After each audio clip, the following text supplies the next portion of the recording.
Hi, this is Daryl Meyer from Keller, Texas. Today is Tuesday, January 4th, 2011. A lot of things going on today. I don't know if you noticed this, but there was another report out of Louisiana today that thousands more birds just mysteriously fell out of the sky. If you're not familiar with this story out of Arkansas, there was over 4,000 birds and over 100,000 fish that just mysteriously died. And they're now saying the birds in Arkansas died from mid-air trauma, whatever that means. Anyway, I just think that's very strange we're seeing things like this happen. Of course, anymore it seems like nothing seems strange anymore. But anyway, let's get into some of the news stories today. This first story out of worldtribune.com says, China's strategic game plan in the Persian Gulf. Okay, it says, Realpolitik is now a more important guide to Chinese political thinking than revolutionary ardor. Take, for example, China's relation to the Persian Gulf, most especially Iran. As far as the Chinese are concerned, the end of the Cold War saw the international balance of power shift dangerously in favor of the USA. With the Soviet Union weakened, the United States has taken major steps to bring the Persian Gulf and its oil under its control. In the general Chinese political view, the United States has used the Gulf Wars and the dual containment of Iraq and Iran to gain hegemony over the region and its essential resources. The export of democracy is simply a synonym for U.S. control of the Persian Gulf oil states through proxy regimes friendly to the West. China's main fear, however, is not the export of U.S. values and systems, but that Washington might attempt to cut off oil supplies from the Persian Gulf to China, in particular if any clash of interests involving Taiwan, Korea, or Japan should develop into a warlike scenario. As a result, China is interested in strengthening ties to any Persian Gulf suppliers eager to resist U.S. ire. Iran would seem to be the ideal candidate for that, given its huge reserves of unexploited oil and gas and its obviously willingness to stand up to U.S. influence in the region. If Iran arms itself, it does so to a substantial degree in response to the arrogant and aggressive policies of the United States toward it. Thus, even a nuclear-armed Iran would be a good candidate to cooperate with China in such an extreme situation. Now you're probably going, what does all this mean? I can't help but go to Revelation 16 verse 12 when I see something about China. Then the sixth angel poured out his bowl on the great river Euphrates, and its water was dried up, so that the way of the kings from the east might be prepared. Now if you look on a globe and you start at Israel and you go east, you run into Jordan, Saudi Arabia, Iraq, Iran, Afghanistan, Pakistan, parts of India, and China. Kings of the East. Well, we know all nations are going to come against Israel in the last days. So I think many of these kings of the East are going to be involved. China being the biggest kings of the East, I believe. And I just see that we're facing these things now. Here's something out of the Jerusalem Post. Netanyahu slams the Palestinians' new 3 no's. 3 no's. PA leadership saying no to recognition of Jewish state, no to dropping demand for right of return, and no to security arrangements. Israel has an arsenal of possible responses it can deploy in response to a unilateral Palestinian declaration of statehood, Prime Minister Benjamin Netanyahu told the Knesset's Foreign Affairs and Defense Committee on Monday. Although he did not spell out what steps Israel would take, said he preferred not going down that unilateral path because it's a negative direction. Prime Minister said he had spoken recently with Chilean President Sebastián Piñera in an effort to prevent Santiago from recognizing a Palestinian state, something another of Latin American countries such as Brazil, Argentina, and Ecuador have done in recent weeks. Uruguay announced it would recognize Palestine statehood in 2011. But according to the Prime Minister, such recognition distances negotiations and makes peace more unlikely because it strengthens the Palestinians' sense that they can get what they want without negotiations. Here's the 3 no's. They have a no to recognition of Israel as the nation-state of the Jewish people. They say no to dropping their demand for a Palestinian refugee right of return.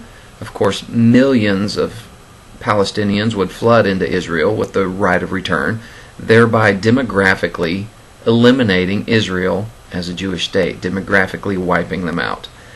And no to agreed upon security arrangements on the ground. Okay, the original 3 no's from September 1st of 1967 was no peace with Israel, no recognition of Israel, and no negotiations with it. You know, I don't think they've really backed down from that original 3 no's. There is no peace with Israel, there's no recognition, and they're not really negotiating. They're just demanding.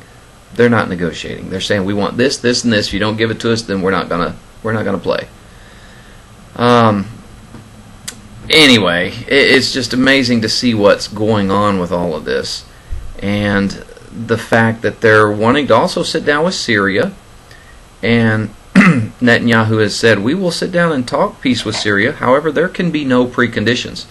He said the problem with the Syrians was that they demanded Israel give up everything before they would even enter talks. Seems to be the way they do things over in the Middle East. He said the Syrians want us to give the whole territory of the Golan Heights as a precondition to sitting down for talks. Makes no sense at all. Anyway, let's see what else is going on here today. Here's something very disturbing. This out of Israel today. There's a skull-bashing child killer who's now a celebrity in the Arab world. Samir Kuntar has been a rising star in the Arab Middle East since his release from an Israeli prison in 2008 as part of a prisoner exchange between the Jewish state and Lebanon's Hezbollah terrorist militia. Kuntar was the honored guest of Syrian leader Bashar Assad at the presidential palace in Damascus. And here's what this guy is famous for. He's a celebrity because in 1979 he led a team of Palestinian terrorists in an amphibious infiltration of the Israeli coastal town of Nahariya. After landing on the beach, the terrorists executed an off-duty police officer and then entered a nearby home. That's when the horror truly began. Inside the house, Kuntar and his team found Danny Haran and his 4-year-old daughter. Kuntar took the 2 down to the beach and executed Danny in front of his little 4-year-old girl. And then Kuntar personally bashed in the skull of that little 4-year-old girl with the butt of his rifle. And now he's a hero in the Arab world. Really? That's a hero? To me, that's a gutless coward that needs to be shot for being such an idiot, a murderer. He's celebrated across the Muslim world and welcomed as an honored guest by heads of state for that simple act of killing a dad in front of his daughter and then beating a 4-year-old girl in the head until her brains came out and she died.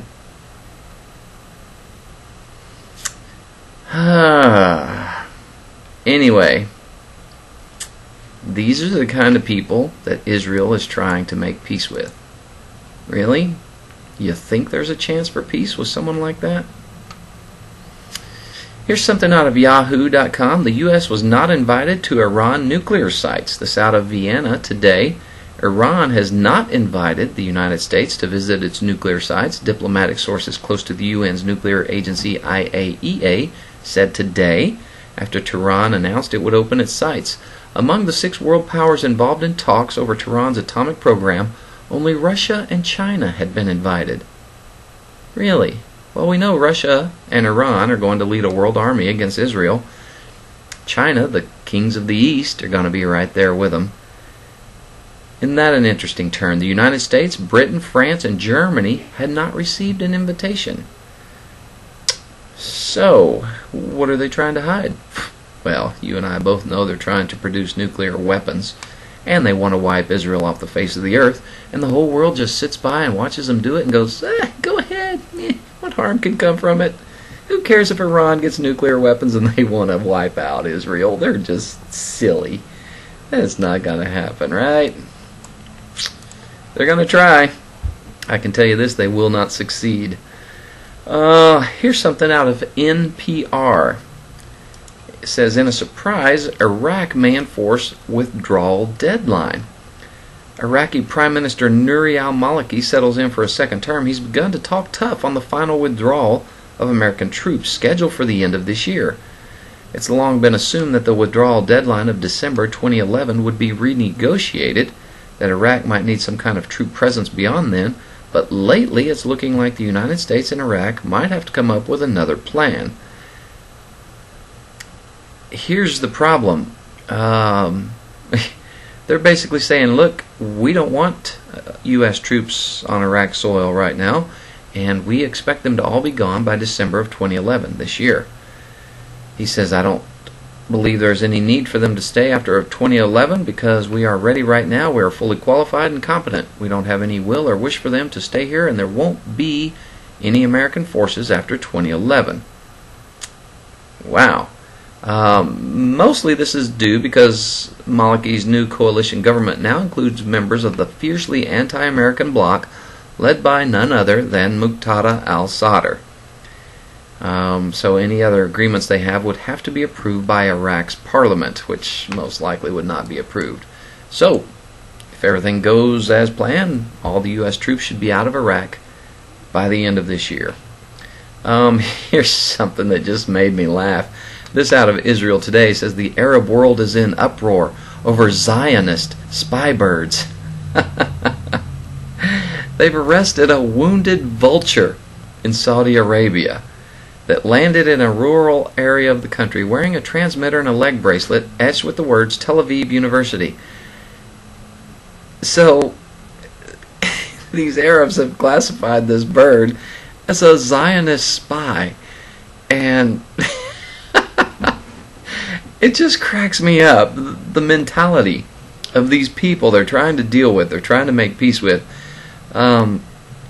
This vulture landed near a house and was not afraid of people, and the reporter and the people he interviewed asserted that the aggressive nature of the bird and the foul odor that came from its mouth were evidence of a Zionist plot. Yeah. So, and these are the same people that claim a string of shark attacks at an Egyptian resort in the Sinai Peninsula were the work of Israel's Mossad spy agency. So, according to Saudi Arabian officials, Arabs, Muslims, and Egypt, Israel is using vultures and sharks as spy agents. I'm sorry, that just cracks me up. Really? My goodness, strange times we're living in, people. Here's something out of WorldNet Daily. Says U.S.-Mexico border vanishes under Obama agency program. This trusted traveler plan eliminates the U.S. boundary with Canada, too. Is this a good idea? U.S. borders with Mexico and Canada simply have been erased under a program run by the U.S. Customs and Border Patrol that issues the Trusted Traveler of North America cards. Instead of a representation of the United States, the card issued by the agency under Barack Obama's leadership carry a logo that depicts North America as a continent, without borders to identify the United States. This is a terrible idea. Says Mexican officials believe it would allow 84 million Mexicans to apply for Trusted Traveler of North American biometric border pass cards for rapid entry into the United States. And it goes on to show pictures of what this card looks like. So, basically, Obama's pretty much wiping away our borders, opening them up for anyone and everyone to come freely across. Come on, come on. Bad idea. I can tell you this, there's people in the Middle East, Al-Qaeda, some of these radical Muslims that just want to wipe us out. They're posing as Mexicans, learning the language, and coming up through Mexico into the United States with the intent of creating chaos, havoc, death, killings, everything. We need to be prepared for this. Here's something that just made me laugh uncontrollably. Here's a story out of UPI.com. It says unbelievers are also angry at God. Atheists are angry at God. You know, I'm like, what? How can you be angry at something you don't believe exists? This out of Cleveland. Many people say they are angry at God, even some who don't believe in God, a U.S. researcher says. Julie Exline, something like that, a psychologist at Case Western Reserve University, says anger toward God often coincides with death, illness, accidents, natural disasters, and personal failures, things like this. But it made me laugh that said even people who deeply love and respect God can become angry at God. And people who don't even believe at God can become angry at God. Well, how does that work? Really? So you're an atheist, you don't believe in God, and you're like, I'm angry at God, even though I don't think He exists. Makes no sense. Anyway, I know, it doesn't really mean a lot, just thought I'd let you know. Here's something out of Israel National News. Tower of Babel's ruins are waiting for archaeologists. Archaeologists are hoping to save the ruins of the biblical-era Tower of Babel located in Iraq and learn how it was built before it crumbled under the weight of confusion. I'm not going to read this whole story, but they're wanting to excavate this site, look at the street plan of the entire city, the deterioration of these mud brick ruins which were damaged by Saddam Hussein's personal building projects. But the ancient city of Babylon is mud brick buildings all over the place. Foundation of the tower appears to be 300 feet on each side. King Nebuchadnezzar II, who reigned nearly 2,600 years ago, tried to rebuild the Tower of Babel to a height of almost 300 feet. Now, it's not really known if it's an actual tower or a ziggurat, a stepped pyramid that was common at the time. Anyway, I find it very interesting to hear of archaeological finds from the biblical days. Okay, let's get into the word today. Genesis 2:16. God had made the Garden of Eden, put Adam and Eve there, and He said in Genesis 2:16, "You may freely eat of the fruit of every tree in the garden, except the tree of the knowledge of good and evil." Now, when trials collide with our lives, it always seems to produce the question of why. Why did this have to happen? Why is there pain? Why is there turmoil? Why is there death? There are really two ways of answering these questions. First of all, there are answers that are attached to something specific and personal in our lives.